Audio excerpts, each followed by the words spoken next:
بێگومان ئەمە دڵخۆشی هاوڵاتیان بوو و ئەم دڵخۆشیەش بە هۆکاری هەوڵەکانی سەرۆکی حکوومەتی هەرێمی کوردستان و ناردنی ئەو شاندانەی کە دەچوونە بەغدا بۆ گفتوگۆکردن لەسەر پرسی موچە چارەسەرکردنی ئەم کێشەیە. گفتوگۆی زیاتر سەبارەت بەمە دەکەین لەگەڵ دکتۆر جوتیار عادل سەرۆکی فەرمانگەی میدیا و زانیاری حکوومەتی هەرێمی کوردستان و سەبارەت بە ڕۆڵی حکوومەت لە چارەسەرکردنی پرسی موچە گفتوگۆی زیاترەکەین. ئەم کاتتان باش دکتۆر، کێشەی موچە لەلایەن سەرۆک وەزیران چۆن چارەسەرکرا؟ ئەم کاتت باش. سڵاو لێ بەڕێستان و بینەرانی کوردستان 24 ئەنجامی ئەمڕۆ دوا بە دوای ئەو بابەتە دێت کە پێداگیری بەڕێز سەرۆکی حکوومەت و تیمی حکوومەتی هەرێمی کوردستان کەوا بەردەوام بوون لەسەر تەکیدکردن لەسەر بابەتی مافی موچەخۆران بە شێوەیەکی گشتی لە هەرێمی کوردستان و سازش نەکردن لەسەر مافە دەستوریەکانی هەرێمی کوردستان و شایستەدارایەکان کە ئەمەش بۆ هۆی ئەوەی کە هەموو ئەو پیلانانەی لاوازکردنی هەرێمی کوردستان و حکوومەتی هەرێمی کوردستان شکست بخوات. جا ئەمەش بۆ تیمی حکوومەت و بۆ سەرۆکی حکوومەتی هەرێمی کوردستانە گەڕێتەوە کە بە بەردەوام ئێمە ئەو بابەتانەی کە حکوومەتی عێراق داوایەکردن جێبەجێمانە کرد، بەڵام بەداخەوە بابەتەکە بە ئاراستەیەکی تر ئەبرا و بە سیاسی دەکرا. وەسپاسی هەروەها بەڕێز سەرۆکی حکوومەتی عێراقی فدراڵەکەین کە جەنابیان لە بەیاننامەکەی دوێنێ ئاماژەی بۆدا کە ڕۆڵی هەبووە و هاوکار بووە و تەفەهومی هەبووە لە ئەو حقوقانەی کە هەرێمی کوردستان هەیەی. بۆیە بەردەوامبوونی حکوومەتی هەرێمی کوردستان هەر لەم ڕۆنەوە بووە. ئەمە ئەنجامی چەندین کۆبوونەوە و سەردانی شاندی حکوومەتی هەرێمی کوردستان بووە و پێداگیری بەڕێز سەرۆکی حکوومەتیشان هەر سەر ئاستی عێراق نەبووە، بەڵکو لە سەر ئاستی هەرێمی کوردستانش بووە. لە کۆبوونەوەکانی ئەنجومەنی وەزیرانیش بەردەوام تەکید لەسەر ئەو بابەتەیە کرد و هەوڵی جددی داوە بۆ قەناعەت پێکردن بە لایەنەکانیش کە پێویستە هەرێمی کوردستان سازش لەسەر مافەکانی خۆی نەکات. بۆیە ئەرکی سەرۆکی حکوومەت و تیمی حکوومەت ئاسان نەبووە و بە ئاسانی ئەم ئامانجە بەدی نەهاتەوە ئەنجامی کە دوێنێ بەدەست هاتووە. بۆیە بەردەوام حکوومەتی هەرێم لە پەیوەندیدایە لەگەڵ حکوومەتی فدرال و کۆمەڵی لە مەلەفی تریش ماوە لەگەڵ حکوومەتی فدرال گفتوگۆ بکرد بەپێی ئەو وەرەقە سیاسیی کە بۆ هۆی ئەوەی حکوومەتی بەڕێز سوودانی پێک بێت لەگەڵ لانە سیاسەکانی عێراق و بێگومانیش هەماهەنگی و نێوان هێزولانە سیاسیەکان بە تایبەت پارتی دیموکراتی کوردستان ڕۆڵێکی بەرچاو هەبووە لە پێداگیری و سەرخستنی ئەم ئامانجەی کە ئامانجی هەموو خەڵکی هەرێمی کوردستان. باشە دکتۆر، ئەگەر بینە سەر ئەنجامی ڕێکەوتنەکە پێش ئەوە ئەنجامی ڕێکەوتنەکەیەوە چۆنەی بینن و بۆ هاوڵاتیانیش ڕوون بێت دروستەکە کێشەی موچە چارەسەر ئەکرێت، بەڵام هاوڵاتیانیش پێیان خۆشەکە بزانن ئەنجامی ڕێکەوتنەکە چۆنە، ڕێکەوتنەکە بە چ شێوەیە کراوە؟ بەپێی ئەزمموی مێژووی ئەوە دوای دروستبوونی عێراقینەوەیە بەردەوام هەرێمی کوردستان دەست پێشخەر بووە لە چارەسەرکردنی گرفتەکان و گەشتۆتە ئیتیفاق، بەڵام جارەوە ئیتیفاقەکان وەکو خۆی جێبەجێ نەکراونیان جۆرێک لە جۆرەکان پاشگەز بوونەتەوە. ئێمە نامانەوە ئێستا بڵێن هەموو شتێک 100% هەرچەندە ئیتیفاق کراوە، بەڵام کەس نازانێت لە ئایندەیەکی نزیکدا چۆنە، بەڵام بە شێوەیەکی گشتی نیەتێکی جددی هەیە لە بەغدا بۆ چارەسەرکردنی ئەم بابەتە و ئەم بڕیارەی دوێنێش ینی نیشانەی ئەم نیەتە جددیە. لە هەمان کاتدا ئێمە لە بابەتەکانی تریشە مەفروزەکاری جددیتر حکوومەتی عێراق بێتە پێشەوە. ئێمە بەپێی ئەو وەرەقە سیاسەی کە هەیە پێویستە مەجلیسی ئیتیحادی پێک بهێنرێت و هەروەها پێویستە قانونی نەفت و غازی عێراقی هەموار بکرێتەوە یان دابڕێژرێت بەپێی ئەو ئیتیفاقی کە پێشتر کراوە و لە هەمان کاتشدا بێ یاسای دادگای فدرالی سەر لە نوێ دابڕێژرێتەوە پێی مادە دەستوریەکانی عێراقی. بۆیە ئێمە تەنها بەداخەوە کە لە ماوەی ڕابردوو هەموو کێشەی هەرێم قەتیس کرابوویەوە و تەسی کرابوویەوە تەنها بە کێشەی موچە، بەڵام من دڵنیاتان دەکەینەوە کە بابەتی موچە بابەتێکی ڕووکەش بوو، بابەتێکی تری لە پشتەوە بۆ ئەویش بە سیاسیکردنی هەموو بابەتەکان و بە لاوەزکردنی کاوارەی هەرێمی کوردستان بە بیانووی مەسلەی نەبوونی داتا لەسەر فەرمانبەران یان نەبوونی وردبینی لەسەر ئەم لیستانەی کە هەن یان حکوومەتی هەرێم هەندێک شت لە حکوومەتی ڕێک عشارێتەوە ئەوە هەموو بیانوو بوون بەداخەوە و دانویست مەبەستێکی تر لە پشت ئەم بابەتە بووە. خۆشببختانە ینی تیمی حکوومەتی هەرێم و سەرپەرشتی جەنابی سەرۆکی حکوومەت کە پێداگیریان کردووە لەسەر ئەو مافانەوە هەموو ئەو داتانەی کە پێویستە بۆ ئەم بابەتە ینی دراوە بە بەغدا. تەبان هیچ شتێک لە دەرەوەی دەستور تیمی حکوومەتی هەرێمی کوردستان نەیکردووە، هیچ تەنازولێکی نەکردەوە، سازش لەسەر هیچ شتێکی نەکردووە لە دەرەوەی دەستورە. بەڵام دیسانەوە ئەم بابەتە ئێمەیان پێ مەشغوڵ کردەوە بەداخەوە کە وای کردووە هەوڵیان داوە بابەتە سەریکیەکان و چارە نووسازەکان لەبیر ئێمە بنەوە. بەڵام ئەمە ناتوانن چکە ئێمە ئێستاش داواکاریەکان چۆنەوە بە ئیتفاقی سیاسیەکە کۆمەڵێک لە بابەت هەن پێویستە بەپێی ئەو مدە زەمەنیە کە دانراوە چارەسەر بکرێت، وەکو قانونی محکەمی ئیتیحادی، وەکو قانون نێفتوغاز، وەکو بابەتی تری دامەزرانی مەجلیسی ئیتیحادی. باشە دکتۆر، ئێوە جەنابتان ئاماژەتان بۆ کرد کە تەواوی ئەو سەردانانەی کە کراوە ئەوە داوایانەی کە بەغدا لە هەرێمی کوردستانی هەبووە، هەرێمی کوردستان بە ناردنی شاندەکان، بە گفتوگۆکان، بە ڕێکەوتنەکان تەواوی ئەو بابەتانەی بە یاسایی ویستووە کە هەبێت و سازشی لەسەر مافەکان کردووە بەس بە شێوەیەکی یاسایی. ئەمەوێ بزانم ماف و شایستەدارەکانی هەرێمی کوردستان بە شێوەی یاسایی چەندە؟ ئایا لەم ڕێکەوتنە باسی لێوە کراوە؟ دەنێردرێت لە مەوضوع؟ پێشتر باس کراوە هەموو داتایەکان ئامادە کراون و ئێمە قانونی موازنەمان هەیە. قانونی موازنە بە تەفسیلی باس لە شایستەدارایەکانی هەرێمی کوردستان کراوە و هەموو خەڵکیش ئەزانێت کە ئەم شایستەدارایانە استحقاقی خەڵکی هەرێمی کوردستانە. بۆیە ئێمە پابەندین بە قانونی موازنەی 2024 و تەنانەت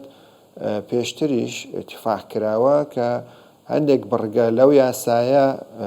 تعدیل بکرێت، بنێردرێت بۆ ئەنجومەنی نوێنەرانی عێراق. بەڵام تاکۆ ئێستا ئەم کارە نەکراوە چونکە وابەستکردنی موچەی فەرمانبەران بە بابەتی ڕادەستکردنی داهات و هەندێک بابەتی تر ئەمە زوڵمێکە لە خەڵکی هەرێمی کوردستان نەکرێت چونکە مەسەلەی موچە ئەمە قوتی خەڵکە ناکرێت لەگەڵ شتی ترا تێکەڵ بکرێت و سیاسی بکرێت. بۆیە تەنانەت نابێت لەگەڵ بابەتی نەفەقاتی فعلیە ڕەبت بکرێت کە ئەمە دیسان زوڵمێکە وەستەمێکە بە خەڵکی هەرێمی کوردستان نەکرێت. بۆیە ئەمە ئیتیفاق بوو پێشتر کە دەبێت ئەم بابەتە چارەسەر بکرێەوە قانونی موازنە بەپێی ئەو ئیتیفاقا بنێردرێت بۆ پەرلەمانی عێراق و لەوێ هەموار بکرێتەوە. ئێمە چاوەڕوانەکەین کە ئەم بابەتەش چارەسەر بکرێت. بۆیە استحقاقاتی هەرێمی کوردستان و ئەو بڕەپارەی کە دانراوە تەنها ئەوە نییە کە پەیوەست بە موچە، بەڵکو ئمە ئیسtisماریمان هەیە. ئێمە بابەتی تر کە مەسلەی تەنمیەیە و کۆمەڵێ لەو بابەتانە وەکو نەفەقاتی حاکیمەیە. کێشەی سەرەکی عێراق ئێمە ئەوەی کە درکمان پێ کردووە ئەوەیە کە ئەم مەفهومەی نفەقاتی سیادی بۆ کەمکردنەوە و بۆ کاریگەر تێکردنێکی سلبی لەسەر هەرێمی کوردستان هاتۆتەکایەوە. بۆیە کۆمەڵی لەو بابەتانە پەیوەستن بە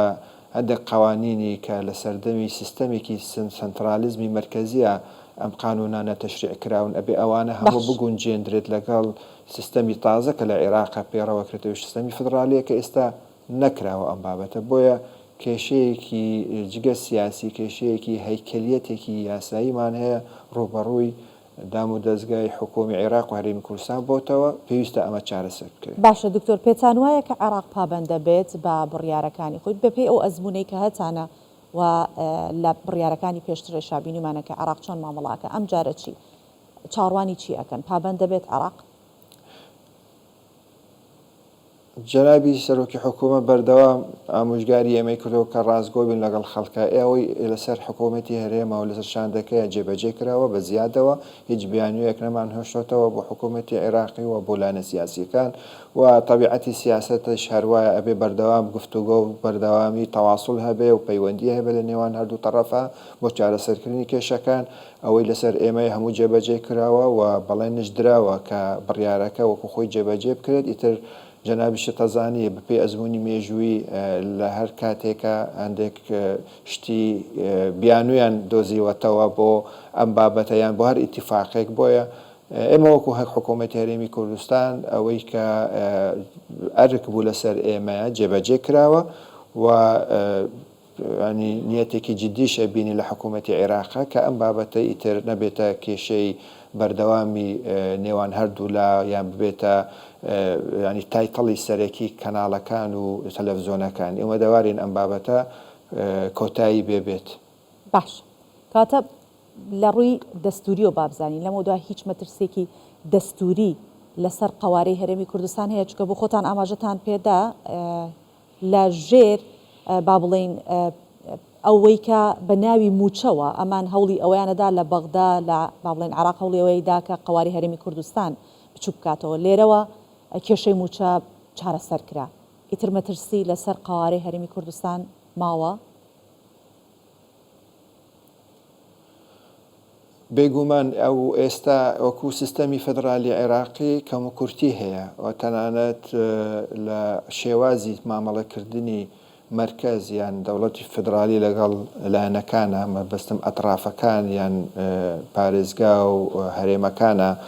پێویستی بە هەڵسەنگاندنێکی تری هەیە و مڕاجعەیەکی تری هەیە. بۆ نمونە ئێمە تاکو ئێستا یەک ئەنجومەنمان هەیە کە لە دەستورە باسی دوو ئەنجومەنەکە لە هەمان کاتیشدا پێویستمان بە دەسەڵاتێکی سەر بەخۆیە بتوانێت بەبێ لایەنگیری بۆ هەر تەڕەفێک بڕیارێکی گونجاو بدات لەسەر بەرژەوەندی گشتی خەڵکیانی عێراق. بۆیە ئەمەم بابەتێکی زۆر هەستیارە و کاریگەریەکی زۆر خراپیە بێ ئەگەر بەپێی دەستور و بەپێی بە شێوەیەکی بێلایەنانە بڕیار نەدات کارەساتی بەدوای خۆیان ئەهێنێ. بۆیە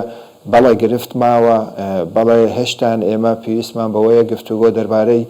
کۆمەڵی لە بابەت بکرێ کۆمەڵی لە مەلەف بکرێ وەکو مەلەفی نەوتە مەلەفی یاسای نەوت و گازە مەلەفی دامەزراندنی ئەنجومەنی ئیتیحادیە و لە هەمان کاتیشدا دەستەیەک دروست بووە کە تاکۆ ئێستا کاران نەکراوە دەستەی دابەشکردنی سەروەت و سامانی عێراقە بەسەر هەموو تاکەکان و هەموو لایەنەکانی عێراق مەبەستم لەسەر ئاسی پارێزگا و هەرێمی کوردستانە ئەمەش ئێستا هیچتان تەفعیل نەکراوە. هەندێک بابەت هەن پەیوەستن بە قوانینەکانی کە زۆر بەڕاستە و خۆ کاریگەری هەیە لەسەر هەرێمی کوردستان ئەو قوانینانن کە لە سەردەمی ڕژێمی بەعسا داڕێژراون و تەشریع کراون کە ئێستا لەگەڵ فەلسەفەی فەدرالی ناگونجێ. بۆیە ئەم بابەتانە هێشتان ماون و ڕێگامان هێشتان دوورە لەوەی کە ئێمە زەمانەتێکی سەتاسەتی بۆ هەرێمی کوردستان زامن بکەین یان بڕەخسێنین. بەڵام مادام نیەتێکی باشە و حکوومەتی هەرێمی کوردستان سوورە لەسەرەوەی یاسا دەستور بەکو خۆی جێبەجێ بکرێت و کە پێمان وایە تاکە ڕێگا بۆ زامنکردنی مافەکانی خەڵکی هەرێمی کوردستان دەستورە پێویستە لانە سیاسەکانی عێراقیش ئیتر لە ئەم چۆن بڵێ شێوازە کۆنەکەی لە بیرکردنەوەی سیاسیە دەربچن و دەبێ بدان بەوە بدەن کە ئەمڕۆ سیستەمی عێراقی سیستەمێکی تازەیە و ئەبێت مامەڵە لەگەڵ پێشهاتە تازەکان بکە و ئەبێت تەقەبول بکە لەوەی کە شەراکەت و تەوافق و تەوازن ئەبێت بنامای سەرەکی سەقامگیری عێراق بێ و سەقامگیری هەموو ناوچەکەیە بێ. بێگومان هاوبەشە سیاسیەکان چ لەسەر ئاستی عێراق و لەسەر ئاستی دەرەوە هەمان ئاراستایان هەیە کە عێراق ئەمڕۆکە ناتوانرێت ئیستیقرار بکە و سەقامگیر بکە ئەگەر نێت و بەپێی هەموو ڕێی لایەنەکان بڕیاری سیاسی ئەبێ بدات. یعنی ئەبێ شەراکەت هەبێ و ئەو قەناعەتش لە لای هەموو هاوبەشەکانی هەرێمی و نێودەوڵەتی دروست بووە کە مەسلحەتیان ئەوەیە عێراق سەقامگیر ببێ. بۆیە ئەمە هەمووی ئەرکرد و هەمووی بابەتن و مەلەفاتن ئەبێ چارەسەر کرێ و بە تایبەت مەلەفی مادەی 140 کە ئەمەش پێویستە بەجددی ئیشی لەسەر بکرێ کە بەداخەوە بە تاوەتی ئیشی لەسەر نەکراوە. باش کاتە دکتۆر وەکو دواپرسیار بۆ جەنابەت ئەم عێراقە بیان و گرا هێشتا هیچ پاساوی هەیە بەدەستەوە دیسانەوە پابند نەبێت و بیانومان پێ بگرێت وەکەوەی ئێستا باست کرد کۆمەڵی کێشەی تر ماوە لە بیانوەکانی بەردەوامە بێت؟ طبیعەتی سیاست وایە ینی ئێستا ئێمە لە مەد و جەزرین وەکو عەرەب بەڵێن ئێمە لە قۆناغی هەر دانوستانین بە تایبەت کۆمەڵی لە مەلەف ماون دەبێت چارەسەر بکرێ. طبعاً ئەمەش پێویستە بەوەیە کە هەم هەرێمی کوردستان هەم عێراقیش لەسەر ئەم بابەتە دەست بە گفتوگۆیەکان بکەن هەرچەندە گفتوگۆ دەست پێ کراوە و لەو بڕوایەدام تا ئەم بابەتە چارەسەر نەکرێ بە تایبەت ناوچە کوردستانیەکانی سەر لە درەوە ئیدارەی هەرێمی کوردستان هەتا ئەمە چارەسەر نەکرێ ئێمە ناتوانین بڵێن هەموو شتێک تەواو و مەزبوطە هەتاکو ئەو ئەنجومەنە ئەنجومەنی ئیتیحادی لە عێراقا چارەسەر نەکرێت دانە مەزرێ ئێمە ناتوانین زەمانەت بکەین کەوا عێراقێکی سەقامگیر و فدرالیەکی سەرتاسەری عێراق جێبەجێ بکرێت تاکو ئەم قانونی موازنە قانونی نەوت و غازە تا بابەتی غاز و نەوت بە شێوەیەکی گشتی چارەسەر نەکرێ لەو بڕوایانە دانیم کە بتوانین بڵێن ئێمە تەواوین و لە هەموو شتێکە پێرفێکتین پێویستە ئەم بابەتانە بە جەریئانە بە شێوەیەکی زۆر ڕازگۆیانە و ڕاشکاوانە وەکو ئەوەی کە هەم جەنابی سەرۆکی حکوومەت هەم حکوومەتی هەرێم کابینەوەیان بەو ئاراسەیە و بەو تێگەشتنە دەست پێش خەری کردووە کە بە جەریئانە و بە ڕاشکاوانە قسەی لەگەڵ باغدای کردووە بۆ ئەوەی بێنە پێشەوە بە جددی ئەم بابەتانە چارەسەر بن کە بە چەندین ساڵە ئێمە بە تایبەت لە دوای عێراقی نوێشە ئەمە دەناڵێن لە دەستی خۆدزیینەوە لە چارەسەرکردنی کێشەکان ئەو کێشە سەرەکەی لە عێراقی هەیە ئەوەیە خۆدزیینەوەی لەو لە دۆزینەوە چارەسەر ئەگینا چارەسەر هەن چارەسەری دەستوری هەمووی بەوازحی ئاماژەی بۆ دراوە و تەنانەت ئەمڕۆ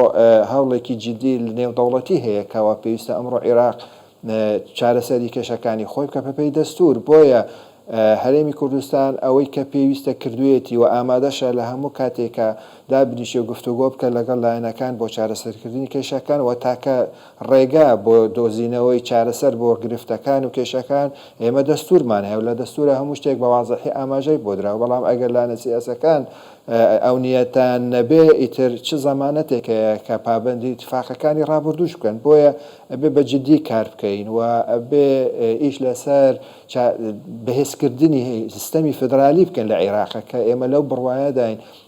بە لاوازکردنی سیستەمی فدرالی ئەمە تەئسیرێکی سلبی لەسەر هەرێمی کوردستانیش دروستە بێت لەسەر پێکهاتەکانی تو لەسەر هەموو عێراق نەک تەنها هەرێمی کوردستان زیان بەخش ینی زیانی بەبەرەکەوێ بۆیە بەهێزکردنی فدرالیەت و دیموکراسیەت لە عێراقا لە بەرژەوەندی هەموو پێکهاتەکان هەموو لایەنەکانی ناو عێراقا بێ و لە زمینیان هەرێمی کوردستان. بەڵێ سپاس دەکەین سەرۆکی فەرمانگەی میدیا و زانیاری حکوومەتی هەرێمی کوردستان دکتۆر جوتیار عادل